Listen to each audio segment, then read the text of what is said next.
24वां रंगड्डा में आप सभी का हार्दिक अभिनंदन है। मैं बता दूं, लिटिल थेस्पियन पिछले 2 साल से, ये दूसरा साल है, रंगड्डा करते आ रहे हैं। और रंगड्डा जो होता है वो मासिक रंगड्डा, दरअसल हर महीने में जिन नाटककारों का, निर्देशकों का, अभिनेता और रंगमंच से जुड़े जो व्यक्तित्व है उनको लेकर ये रंगड्डा होता है कि हम हर महीने जन्म तिथि के अनुसार हर नाटककार से परिचित हो सके। इसके लिए रंगड्डा की स्थापना मैम ने किया है। और बता दूं, लिटिल थेस्पियन की जो स्थापना किए थे वो अजहर सर, हमारे गुरु, और उमा मैम, इन दोनों ने 1994 में 20 सितंबर को लिटिल थेस्पियन की स्थापना की।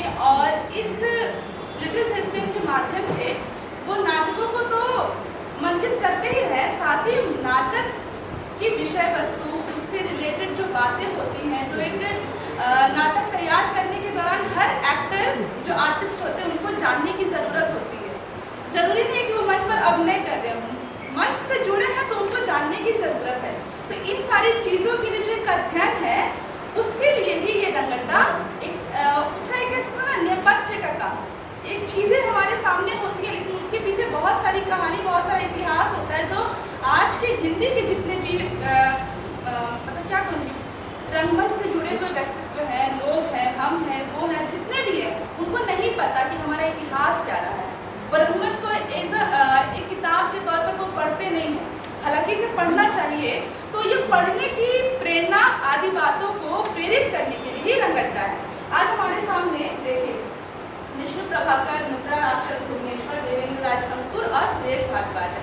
हर व्यक्तित्व अलग तरीके, कोई बहुत अच्छे श्रेष्ठ निर्देशक है, कोई रोशनी परिकल्पना में बहुत आगे हैं, इन्होंने अलग तरीके के नाटक लिखे, कोई अलग तरीके के नाटक। प्रभाकर को तो इस तरह सीमा शर्मा के नजरिए से विष्णु प्रभाकर जी की एकांकियों में लोकतांत्रिक स्वर की अनगुंज।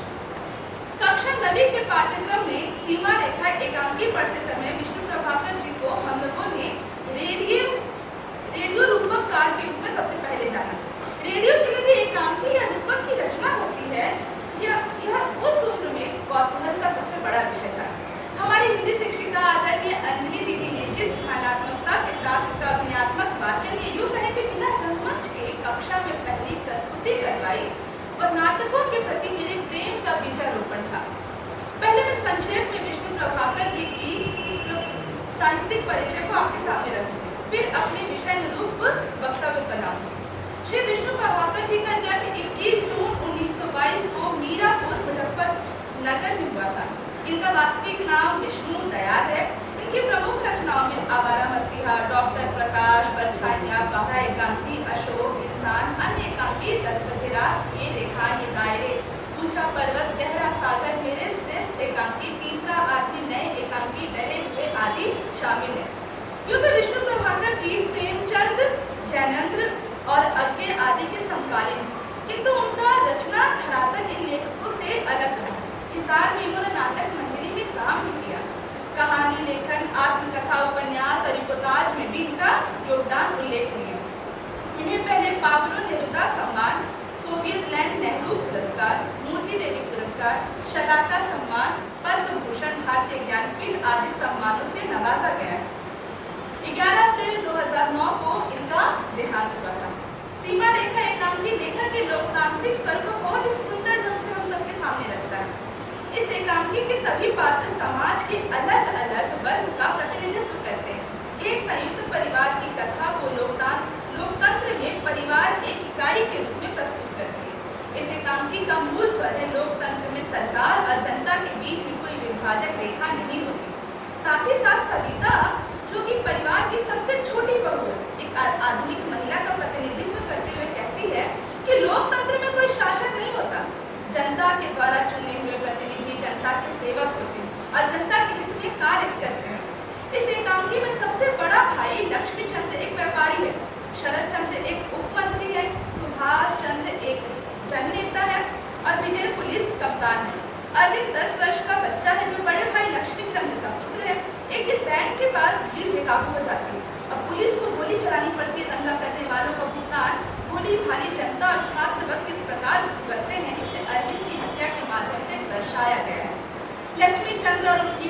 अन्नपूर्णा इसे विजय की पूर्णता कहते हैं, क्योंकि गाली चलाने का निर्देश उसी ने दिया था। पुनः भीड़ अनियंत्रित होकर आगे बढ़ती है।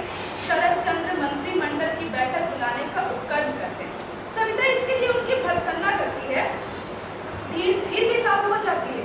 विजय और सुभाष लोगों को समझाते हैं, पर लोग मानते नहीं है। इस पर विजय गोली चलाने से इनकार कर देता है। विजय और सुभाष भीड़ के द्वारा मार दिए जाते हैं। एक परिवार के 3 लोगों की मृत्यु को राष्ट्रीय क्षति बताया जाता है और कहा गया है कि देश क्या हमसे और हम क्या देश से अलग है। छात्र आंदोलन में असामाजिक तत्वों का शामिल होकर अव्यवस्था कायम करना और नृशंस हत्याकांड का रूप ले लेना इस एकांकी की कथा। मैं आज मुद्रा राक्षस पर अपनी कुछ बातें रखूंगी। सबसे पहले तो मुद्रा राक्षस के नाटकों के बारे में मैं ये कहना चाहूँगी कि वो नाटक में जैसे गंभीर विषय को उठाते हैं, लेकिन उसे बहुत मनोरंजन शैली में लिखते हैं। जैसे कि उनकी शैली में संवाद चल रहा है, लेकिन वो दोहा वाली शैली में चल रहा है। वो दोहा की शैली में संवाद चल रहा है, गीतात्मक शैली में गीत के लहजे में संवाद चल रहा है। वो संवाद ही है, वो गीत नहीं है। और जो दोहा है वो दोहा नहीं है, लेकिन वो उस शैली में संवाद लिखते हैं। मैं इनके द्वारा लिखा नाटक आला अफसर पर अपनी बात रखूंगी। मुद्रा राक्षस द्वारा लिखा गया नाटक आला अफसर सन 1918 में प्रकाशित एक नौटंकी नाटक है। यह रचना भूगोल ने रूसी में इंस्पेक्टर जनरल के नाम से लिखा था, जिसका हिंदी रूपांतरण आला अफसर के नाम से मुद्रा राक्षस ने किया है। आला अफसर नाटक मूल रूप से राजनीतिक सत्ता को आजीवन भोगने और अपनी सत्ता को कायम रखते हुए पूरे समाज के शोषण का पुख्ता दस्तावेज है। इस पूरे नाटक में भ्रष्ट नौकरशाही का ऐसा एक विकृत रूप दिखाई देता है, जहां स्त्री और पुरुष के संबंध की परिभाषा ही एक राजनीतिक स्वार्थ पर निर्भर करती है। इस नाटक का मुख्य बिंदु चितपुर नामक एक भ्रष्ट व्यवस्था का गढ़ है, जहां एक सरकारी अफसर जांच पड़ताल के लिए आता है, जिसका डर सभी सरकारी अफसर को सभी को डर है कि कहीं हमारी सत्ता खत्म ना हो जाए। हेडमास्टर ने स्कूल के 7 कमरों में से 5 कमरों में भूसा भरवा कर रखा। दफ्तर के कमरे सरकारी कार्यालय के बजाय उनकी खाने बना दिए गए। दरोगा के सिपाही हमेशा नशे में रहते हैं, जिसके कारण उनकी वर्दी भी गिरवी रखी हुई है। कहानी के रंगमंच की अवधारणा और वेदराज हमारे देश में आदिकाल से ही कथा गायन और कथा वाचन की अनगिनत परंपराएं चलती आ रही है। आज भी पंडावनी, आख्यान, कीर्तन, आधा उदल आदि देश के अलग अलग प्रांत में कहीं एक दूसरे से मिलती जुलती और कहीं एक दूसरे से अलग, कई ऐसी शैलियों और परंपराएं मौजूद हैं। कुछ समय पहले तक संयुक्त परिवार में भी रात को दादी नानी को घेर कर किस्सा कहानी सुनने का प्रचलन था। इसमें कोई संदेह नहीं। सभी शैलियों एवं परंपराएं किसी लिखित या मुद्रित आलेख पर नहीं बल्कि मौखिक आलेख पर आधारित हुआ करती है। इसमें कहानी से भी ज्यादा सुनाने वाले की कल्पना और कला कौशल का कमाल हुआ करता था। अधिकांश शैलियों में गायक अथवा वाचक एक स्थान पर बैठकर ही अपना काम चला लेता था। ज्यादा हुआ तो कभी कभी नर्तन की तरह से हाथ पैर का प्रयोग करने लगता था। यह जरूर है कि वह अपने वाचन अथवा गायन से एक ऐसे संसार की सृष्टि अवश्य करता था, जिसके सम्मोहन में बंधे सुनने वाले घंटों बैठा रहा करते थे। स्पष्ट है कि इस पद्धति में सुनना और सुनाना ऐसी 2 क्रियाएं एक साथ संपन्न हो सकती है। सुनना वेदना और दृश्य रूप में सम्मिलित है और श्रोता अपने भीतर उसे अनुभूत करता है। सुनाने वाले के शब्दों में जो चित्र और बिंब बनते हैं, उन्हें श्रोता अपनी कल्पना से मन की आंखों के सामने साकार करता है। धीरे धीरे सभ्यता और संस्कृति के विकास के साथ पहले लेखन कला और फिर कहानी लिखने की कला का विकास हुआ। कहानी के साथ एक नई तरह के रिश्ते की शुरुआत हुई। वह रिश्ता एक पाठक की तरह से कहानी को अपने एकांत में बैठकर चुपचाप पढ़ना है। इसमें 2 बड़े क्रांतिकारी परिवर्तन हुए। एक तो कहानी में सुनने के साथ जो सामूहिकता और सामाजिकता जुड़ी हुई थी, वह धीरे धीरे तिरोहित होती चली गई। दूसरे, सुनाने में शब्दों की ध्वनियों का जो जो जादू समाहित था उसका स्थान पाठक के अपने हृदय में गूंजती मौन ध्वनियों ने ले लिया। एक दूसरे रूप में सामूहिकता अवश्य बनी रही। कहानी लिखित और बाद में मुद्रित होने के कारण एक ही समय में न जाने कितने पाठकों द्वारा एक ही साथ पढ़ी जा सकती है। कहानी के मूल में अगर हम देखें तो सुनने और सुनाने की प्रक्रिया ही महत्वपूर्ण है। वस्तुतः रंगमंच के जन्म का श्रेय कहानी सुनाने की परंपरा को भी जाता है। इसमें कालांतर में अभिनटन का तत्व जोड़ा गया, अर्थात कहानी सुनते सुनते दिखाने में परिवर्तित होती चली गई। यह सुनना एक सामूहिक प्रक्रिया थी जिसमें पूरे जन समुदाय की हिस्सेदारी होती। भले ही कहानी सुनाने वाला एक व्यक्ति ही रहा हो, लेकिन यह निश्चित है कि उसे सुनाने वाला सदा से संख्या में एक से अधिक रहा है। देश के अलग अलग प्रांत में आज भी न जाने कितनी कथावाचक एवं श्रवण की शैलियाँ वर्तमान है। कहानी का अपना नाट्य और रंगमंचीय संसार यहाँ भी साकार होने लगता है। सबसे पहले तो वाचक की जीवन उपस्थिति, उसकी आवाज़, वाचन शैली, अंग संचालन, हाव भाव, कभी कभी कथा के बहाने अचानक से उठकर खड़े हो जाना, नृत्य करने लगना अथवा अपने नाटक की स्थिति तक पहुँच जाना, अर्थात वो जो कुछ सुना रहा है उसे दिखाने की स्थिति तक ले जाना। श्रोताओं के सामने कुछ भी ठोस दृश्य में न होते हुए भी क्या हमें उस दृश्य संसार को नहीं देख रहे हैं, अनुभूत नहीं कर रहे हैं और अपनी तात्विक प्रतिक्रियाओं के माध्यम से उसे बेशुमार पात्रों और घटनाओं के साथ एक अंतरंग संबंध स्थापित नहीं कर रहे हैं। यही वह नाटक देता है जो बहुत संभव है स्वयं कहानी में बहुत दूर तक मौजूद न होकर, लेकिन सुनने वाले की अपनी कला और सुनाने वाले की अपनी ग्राह्यता एवं कल्पना पर निर्भर करती है। साहित्य और रंगमंच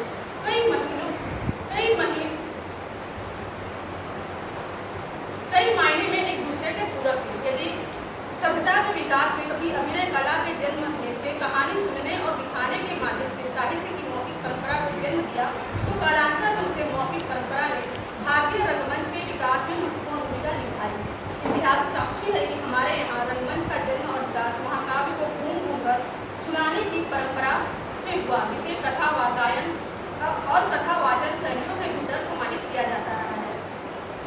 प्रत्येक कहानी में एक नाटक होता है और प्रत्येक नाटक में एक कहानी होती है।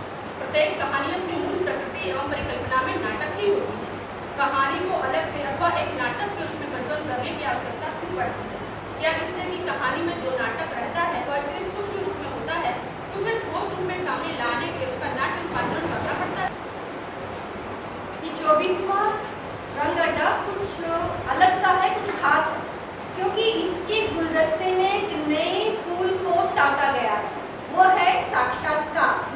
आज साक्षात्कार हम लेते हैं, पढ़ते हैं, आज हम उसको सुनेंगे और उनके व्यक्तित्व को जानेंगे, क्योंकि एक व्यक्ति को जानना मतलब उसे केवल पढ़ने से नहीं, केवल उनके नाटकों को देखने से ही हम उन्हें समझ पाते हैं पूरी तरह से, ऐसा नहीं है। उनसे बातचीत जब करते हैं तो उनके विचारों को जानना और उसको समझना, और उससे हम बहुत कुछ सीखते भी हैं। तो आज हम उनके इस दूरभाषिक साक्षात्कार तो मैं उसके कुछ अंश आपको सुनाऊंगी। पहले दो बातें उनके बारे में। 1955 6 जून में जन्मे, दिल्ली में जन्मे सुरेश भारद्वाज जी, और उनका राष्ट्रीय नाट्य विद्यालय से भी वो संपर्क रखते हैं, और दूरदर्शन, टीवी, टेलीविजन और लाइट प्रकाश डिजाइनिंग, स्टेज डिजाइनिंग, इन सब में उन्होंने बहुत अच्छा काम किया है। ये टेक्निकल जो चीज़ें हैं, हम केवल रंगमंच पर चढ़ना, अभिनय करना ही केवल अभिनय नहीं हो सकता। तो ये बहुत सारी चीज़ें हम आज उनके बारे में जानेंगे। और उनको जो पुरस्कार दिए गए थे, संगीत नाट्य अकादमी पुरस्कार 2005, चमनलाल मेमोरियल सोसाइटी यूके पुरस्कार इत्यादि। तो चलिए मैं आज उनका एक साक्षात्कार के कुछ अंश कोशिश करना। आप लोग यही बता दूँ कि सुरेश भाई के कई नाटकों को अपने फेस्टिवल में बुला चुके हैं। जश्न दन में उनके नाटक की विदेशी नाटक और लोगों ने बहुत पसंद किया। तो जाहिर सी बात है, हम भी रंगमंच से जुड़े हैं। तो पहला सवाल मेरा यही था कि रंगमंच की तरफ आपका झुकाव कब और क्यों हुआ? तो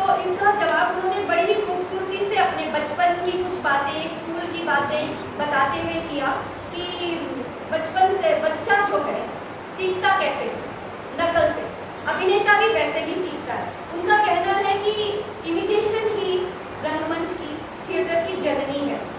और जो बचपन में हम जो खेल खेलते हैं उनमें भी एक नाटकीयता होती है, एक थिएट्रिकलिटी होती है, उसमें एक नाटकीयता होती है। तो धीरे धीरे अनजाने में हम उसमें जुड़े जाते हैं। और स्कूल में भी कई सारी को करिकुलर एक्टिविटीज होती है, जैसे किसी को मौका मिलता है गाना गाने का या अभिनय करने का, तो ये सारी चीजें होती है। और उन्होंने बताया कि वैसे तो मुझे कुछ याद नहीं है खास, लेकिन 6ठी क्लास में उन्होंने विवेकानंद का एक रोल प्ले किया था और जिसका उन्होंने मुझे डायलॉग भी कह के सुनाया। वो था कि अलविदा ओ प्यारी रानी अलविदा। लेकिन उनका मानना है कि वो कोई तरह से, मैं पूरी तरह से नाटकों की तरफ, रंगमंच की तरफ मेरा झुकाव है ऐसा नहीं कह सकते। उन्हें पढ़ने, उनके घर का माहौल के बारे में बताते हैं। उन्होंने कहा कि उनके घर में कई कॉमिक्स किताबें जैसे चंदा मामा, पराग, नंदन, ये सारी आती थी और तो उनको पढ़ने में रुचि होने लगी। स्कूल में भी वो लाइब्रेरी में जाकर कई कथाएं पढ़ते थे, शेक्सपियर के हिंदी अनुवादों को पढ़ते थे। और इस तरह से करते करते वो वहाँ की दिल्ली लाइब्रेरी के साथ जुड़ गए और वहाँ जो एक क्लब था, थिएटर क्लब, वहाँ पर उन्होंने वो ज्वाइन किया। और इस तरह से उनका मानना है कि इस तरह से फिर एनएसजी में गए, वहाँ भी काम किया, एनएसजी से पास किए, वहाँ पर उन्होंने पढ़ाना भी शुरू किया। और इस तरह से उनका रुझान जो है धीरे धीरे नाटकों की तरफ होता चला गया। और उन्होंने कहा कि मैं इसमें घुसता चला गया और इसका रंग मुझ पर चढ़ता चला गया और मैं मगन होता गया और काम करता गया। तो बड़ा ही खूबसूरती से उन्होंने मेरे पहले सवाल का जवाब दिया। और जब मैंने उनसे पूछा सर कि जब राष्ट्रीय नाट्य विद्यालय की जब बात छिड़ी है तो लोगों का अक्सर ये मानना है कि एनएसडी मुंबई जाने का एक रास्ता है, इसके बारे में आपके क्या विचार है?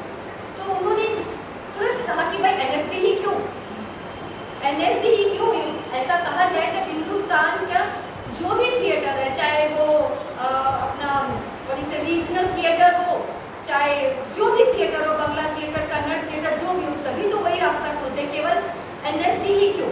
क्योंकि ये सारे यहाँ उन्होंने फिर कई सारे एक्टर्स जो एनएसडी से जुड़े हैं और थिएटर से जुड़े थे, कुलभूषण खरबंदा, अमोल पालेकर जैसे मराठी कलाकारों के भी, मराठी रंगमंच का भी जिक्र किया और कोलकाता का भी जिक्र करते हुए उन्होंने उत्पल दत्त साहब का नाम लिया और कहा कि देखो ये तो एनएसडी से नहीं है, कोलकाता से, फिर भी इन्होंने रंगमंच में भी बहुत अच्छा काम किया, फिल्मों में भी काम किया। तो रंगमंच जो है, आपको ये सत्य है, कटु सत्य है कि रोजी रोटी में हम इसे किसी बाजार में बेच लें, मृत्यु और नाश की इस निर्दयी केमिस्ट्री को क्षण भर के लिए खत्म कर दें कि हम इन आगे तरह के सवालों से बच सकें। हम वही भूली हुई भाषा याद करते रहते हैं, एक पत्थर, एक पत्ती, एक शब्द। हम सवालात पैदा करते हैं जो समय और ऋतुओं के दर्पण दमकते हुए तीरों की तरह काट देते हैं, सवालात जो वीरान सड़कों पर छिपे हुए जालों की तरफ पीछे रहते हैं। हम मृत्यु को निरुत्तर कर देते हैं, मृत्यु हमारे सिरहाने लोरियां गाती है, हम अपनी जानें खतरे में डाल सकते हैं, पेंशन नहीं।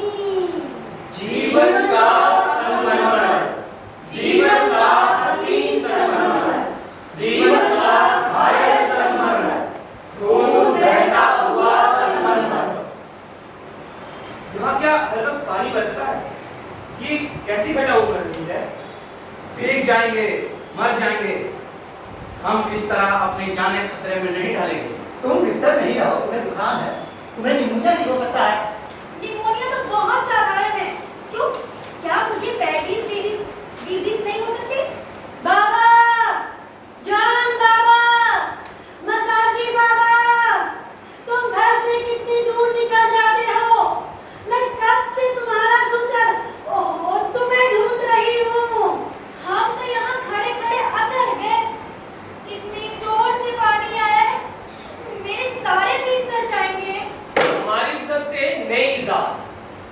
बीवी, ये शर्तें नहीं, एक बार वो 1000 बार काटो, उगने से इनकार नहीं करते। शीशे के बीज कांच के बीजों से ज्यादा पायदार होते थे। बादलों ने सूरज की हत्या कर दी, सूरज मर गया। मैं दूसरों का बोझ ढोता हूँ, मेरे रिक्शे में आईने लगे हैं, आईने में मैं अपना मुंह देखता हूँ, सूरज नहीं रहा है। अब धरती पर आईनों का शासन होगा, आईने अब उगने और ना उगने बीच अलग अलग कर दिए जाएं। मैं एक थका हुआ अफसर हूँ। मैं बहुत थक गया हूँ। अंधे कुएं में जैसे एक एक करके चीजें जमा हो जाती है, कुएं की डोर मरी हुई सूखी बेबी की जान या टूटी कनस, वैसे ही थकान मेरे अंदर जमा हो गई है। एक अवसाद और थकान। अफसर आगे देखकर चलो। हाँ, तुमने मेरा शीशा तोड़ दिया। ये होगा। देखो, तुम अपनी आत्मा मरते क्यों नहीं? ओहो, तुम अपना शरीर क्यों नहीं मरते? नहीं, मैं ये सब नहीं करूंगा। तुम ऐसे गैर याद शब्द क्यों बोलती हो? मचना ये मैं नहीं जानता कैसे, लेकिन ये जानता हूँ कि ये बात खूबसूरती से भी कही जा सकती है। नहीं, मैं एक बार के शरीर को दिमाग के बंधनों से अलग कर दूंगा। मैं लड़ूंगा, मैं शहीद हो जाऊंगा, मैं जल्दी अपनी भाषा बोलूंगा, मैं सूरज का गला तोड़ दूंगा। मैं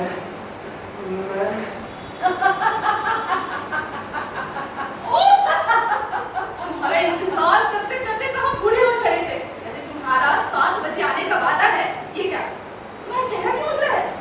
तुम क्या बीमार हो? डर गए हो कहीं? क्या बात है? तुमने कहीं कुछ देखा है? मैंने कुछ देखा है जरूर, लेकिन इस वक्त मालूम होता है कि मैंने देखा नहीं, सिर्फ सुना है। मैंने सुना कि इन बादलों से कोई निकल कर उससे बातें करता है। तभी हुई बेराग बातें, जैसे कोई मन ही मन घुटने वाला आदमी पहली बार शराब पीकर करता है। तब तुमने क्या किया? मैंने कुछ नहीं किया। मैंने थोड़ी सी शराब और निर्मला के घर गया, ऐसी जरा दिल बहलाने। किसका? अपना या निर्मला का? तुमने फिर शराब पी? तुम्हें तो कैरेक्टर ही नहीं है। तुम आदमी से खींचे जाने वाले रिक्शे पर भी बैठ सकते हो। अरे तुम तो लड़खड़ा रहे हो। रिक्शे वाले जल्दी ले चलो, साहब की तबीयत ठीक नहीं है। कहाँ? वहाँ दूर ऊनी बादलों में। तुम भी वैसे ही बातें करते हो। अभी तो थके हुए अफसर ने उसे कहा कि ये अंधा कुआं नहीं है, ये रिक्शा है। मेरे रिक्शे में शीशे लगे हैं। पागल आया ने मेरा शीशा तोड़ दिया। किससे कहा तुमने कि ये कुआं है? किसी से नहीं। मैं जरा कुछ सोचता सा बहुत थक गया था। अभी मैंने ऐसा देखा, एक अफसर मेरे पास आया। वो बहुत थक गया था, कुछ सोचता, तब तक वो शायद बेहोश हो गया। अच्छा आगे देखो, आगे देखो। तुम निर्मला के घर गए थे। निर्मला ने मेरे बारे में कुछ कहा था? मुझे पूछा? निर्मला ने कहा? निर्मला ने कुछ नहीं कहा। निर्मला ही तो बादलों में चली गई। तुमने सुना? मुझे आज लगा निर्मला उन्हीं बादलों में रहती, उन्हीं बादलों में।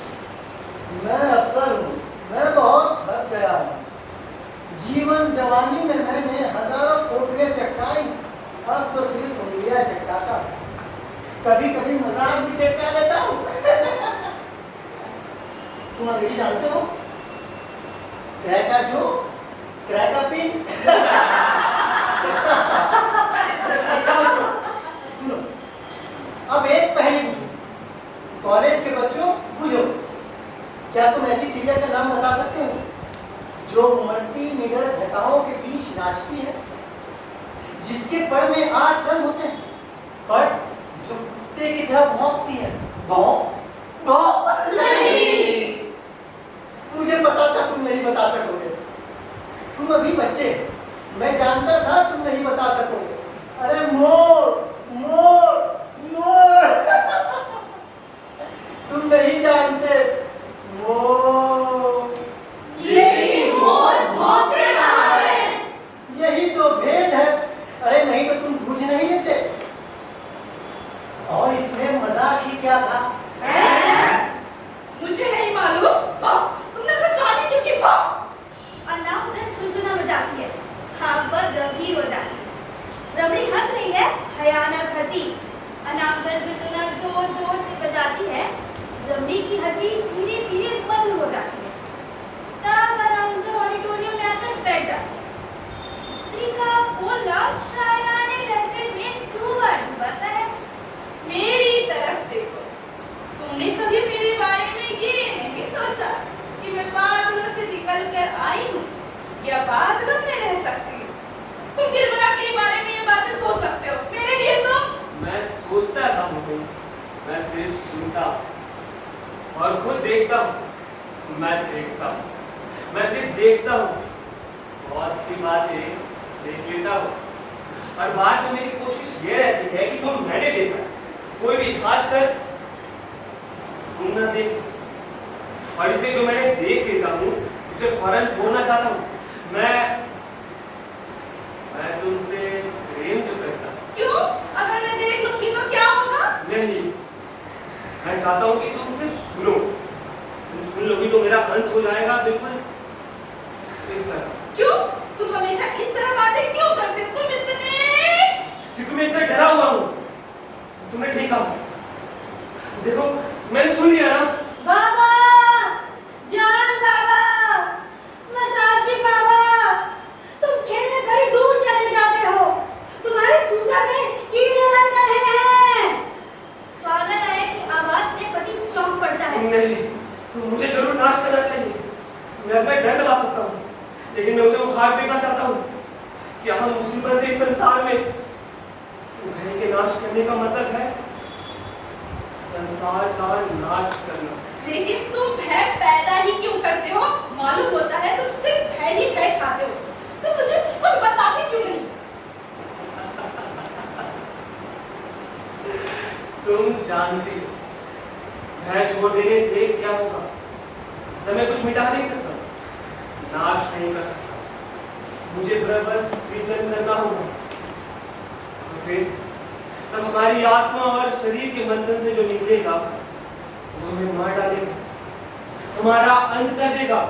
तुम बूढ़ी हो जाओगी। जीवन क्रीड़ा नन्ही सी पतंजलि रिस्ट वॉच की तरह जम जाएगी। लेकिन फिर भी नहीं, मुझे नाश करना ही पड़ेगा। लड़ना पड़ेगा मुझे इस बेमतलब, बेईमानी और अनंत शुरुआत के खिलाफ। एक एक पत्ती, एक एक शब्द और एक एक पत्थर के खिलाफ। एक बात ही सोच। बिग बोले नाही, कुंडी खोले नाही। उमड़ रही बरसात रे, बीवी बोले नाही, बोले नाही, बोले नाही, बोले नाही, बीवी बोले।